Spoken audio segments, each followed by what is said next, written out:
میں آپ کو اس کا حوالہ دے رہا ہوں سورۃ بقرہ آیت نمبر 173 اور سورۃ مائدہ آیت نمبر 3 اور بہت سی آیتیں اس میں موجود ہیں، آپ پڑھ سکتے ہیں قرآن کو۔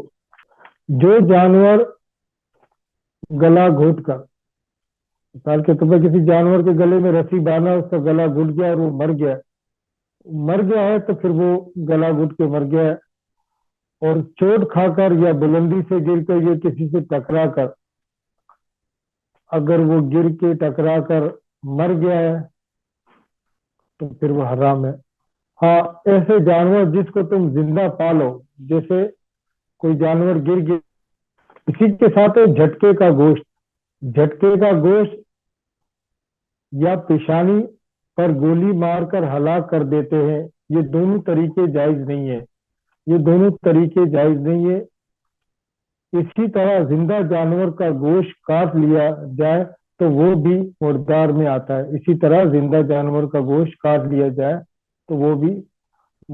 آتا ہے۔ پھر اس کے بعد نمبر 2 میں خون، بہنے والا خون بھی حرام ہے۔ جب جانور کو کاٹتے اس میں خون بہتا ہے تو بہنے والا خون بھی حرام ہے۔ ذبح کرتے وقت جو خون بہتا ہے یہ ناپاک اور حرام ہے۔ خوراک انسانی اخلاق پر اثر انداز ہوتی ہے، اس لیے خون کا استعمال سے اچھا۔ نمبر 2 ہے خون، بہنے والا خون بھی حرام ہے۔ ذبح کرتے وقت جو خون بہتا ہے یہ ناپاک اور حرام ہے۔ خوراک انسانی اخلاق پر اثر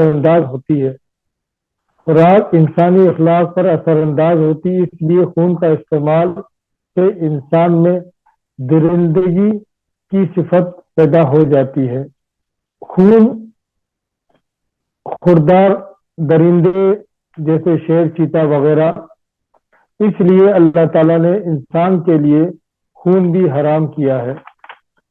اگر کوئی انسان بھی ایسے ہی خون کا استعمال کرے گا تو اس میں بھی ایسی ہی خصلت پیدا ہو جاتی ہے، لہذا شریعت نے حرام قرار دیا ہے، جو انسانی فطرت کے خلاف ہے۔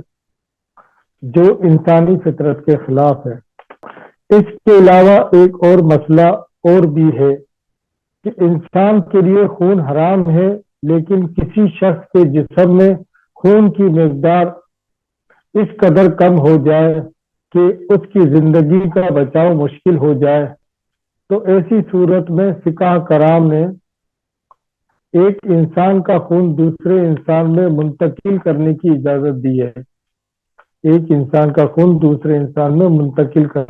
صرف منتقل کرنے کی اجازت دی۔ نمبر 3 ہے خنزیر کا گوشت، حرام ہے۔ بعض اقوام میں یہ عام طور پر اس کا گوشت کھایا جاتا ہے، اس لیے اللہ تعالیٰ نے اس گوشت کا ذکر کیا ہے۔ تمام انبیاء کے دور میں یہ خنزیر کا گوشت حرام ہی رہا ہے، اس جانور میں 2 خصلتیں پائی جاتی ہے جو انسانی فطرت کے خلاف ہے۔ ایک تو یہ جانور گندگی کھاتا ہے، اس کا گوشت کھانے والے شخص کے دل و دماغ میں بھی گندگی کے اثرات پیدا ہو جاتے ہیں۔ دوسری خصلت یہ ہے، یہ بہت بے حیائی والا جانور ہے، اس کے اندر انتہائی درجے کی بے حیائی پائی جاتی ہے جس کا مشاہدہ دنیا میں کیا جا رہا ہے۔ اس کے بعد نمبر 4 ہے غیر اللہ، جو جانور اللہ کے سوا کسی دوسری ہستی کی تقرب یا خوشنودگی کے مشہور کے لیے کیا گیا ہو وہ حرام ہے۔ مقصد یہ کہ اگر کوئی بھی جانور غیر اللہ کے نام پر منسوب کی گئی ہو وہ تو حرام ہو جائے گی۔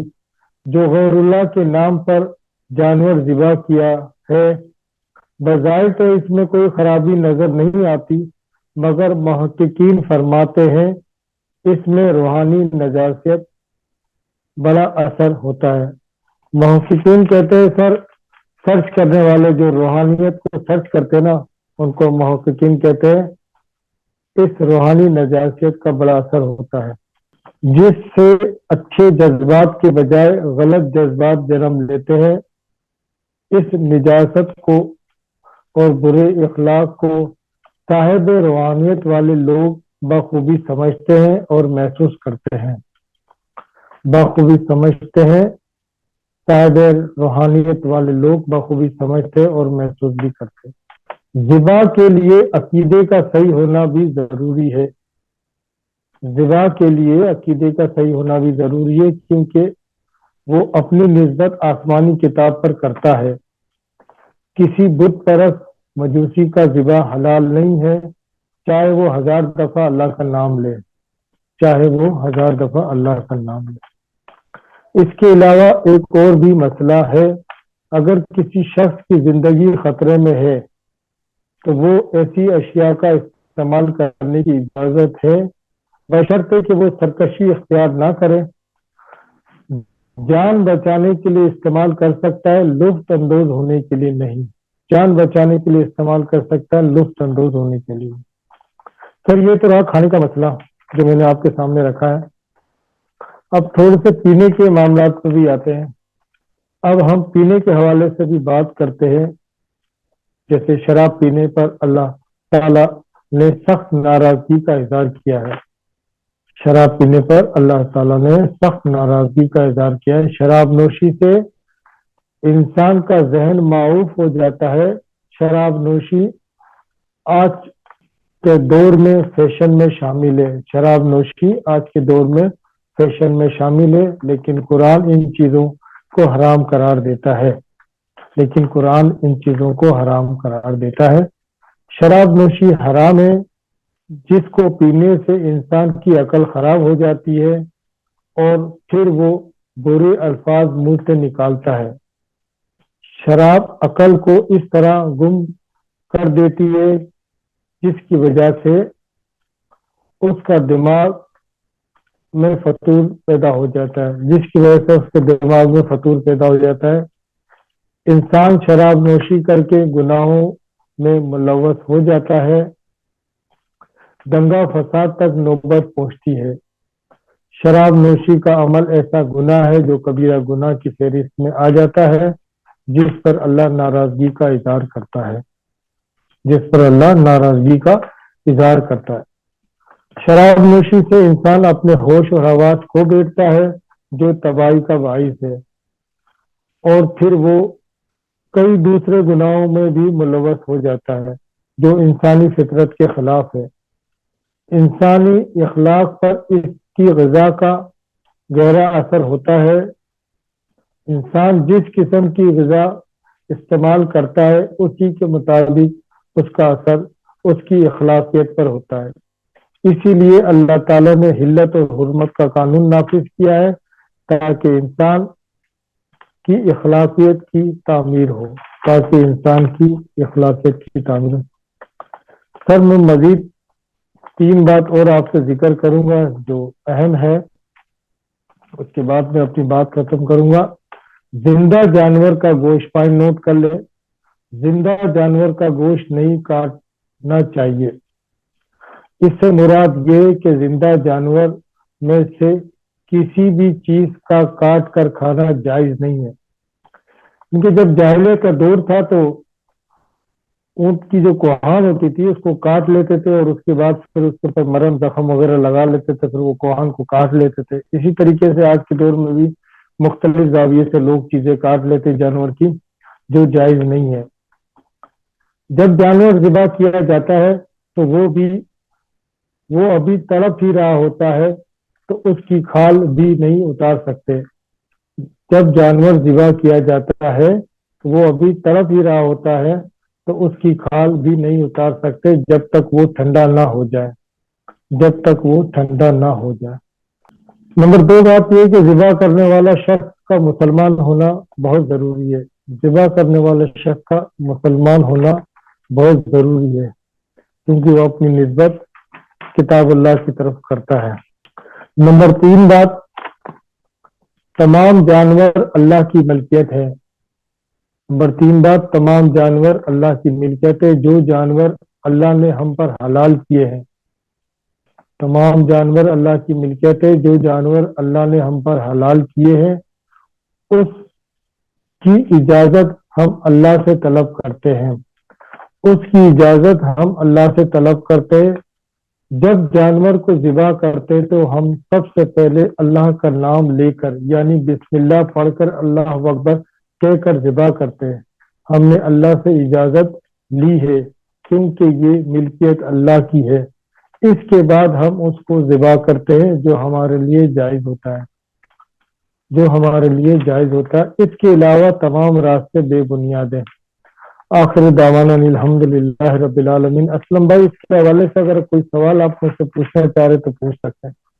ایوب بھائی آپ نے اپنے جواب ہی میں عوام کے سوال کا جواب دے دیا کہ کھانے پینے کے متعلق جو اللہ نے ہمیں ایک پیکیج دیا ہے, جو اللہ نے ہمیں کھانے کے ایک اصول اور پینے کے ایک اصول بتلائے ہیں, اگر ہم خالی اس کے اوپر عمل کریں تو یقیناً ہمارے بیرونی دنیا کے ساتھ ساتھ ہماری جو اندرونی دنیا ہے وہ بھی انشاءاللہ تعالی تبدیل ہو جائے گی. خواتین و حضرات, ہم خوش نصیب ہیں, پھر دوبارہ کہیں ہم خوش نصیب اس وقت ہوں گے جب ہم ان اصولوں پر عمل کریں گے. اس میں اللہ سبحانہ تعالیٰ کا کوئی فائدہ نہیں ہے اور نہ اللہ سبحانہ تعالیٰ پر ہم احسان کرتے ہیں اللہ کے حکم کو مان کر. اگر ہم اللہ کے حکم کو مانتے ہیں اور اللہ کے حکم پر عمل کرتے ہیں, اس کے حکم پر چلتے ہیں, تو یقیناً فائدہ صرف مجھے ہی ہوگا. جو عمل کرے گا فائدہ اسی کو ہوگا. اگر اس سلسلے میں آپ کوئی کامنٹس دینا چاہتے ہیں, اگر کوئی مزید مشورہ ہے تو آپ دیجیے گا تاکہ ہم اس موضوع کی طرف بھی اپنے آپ کو ڈھالنے کی کوشش کریں. اپنا اور اپنے حلال خوراک کا, اپنے صحت مند خوراک کا خیال رکھیے اور ہمارے چینل کا بھی خیال رکھیے. السلام علیکم ورحمۃ اللہ. وعلیکم السلام ورحمۃ اللہ. اسلم بھائی اس کے بعد سیکنڈ پروگرام انشاءاللہ دوسرے نمبر بلاؤ سگار کے حوالے سے ہوگا انشاءاللہ.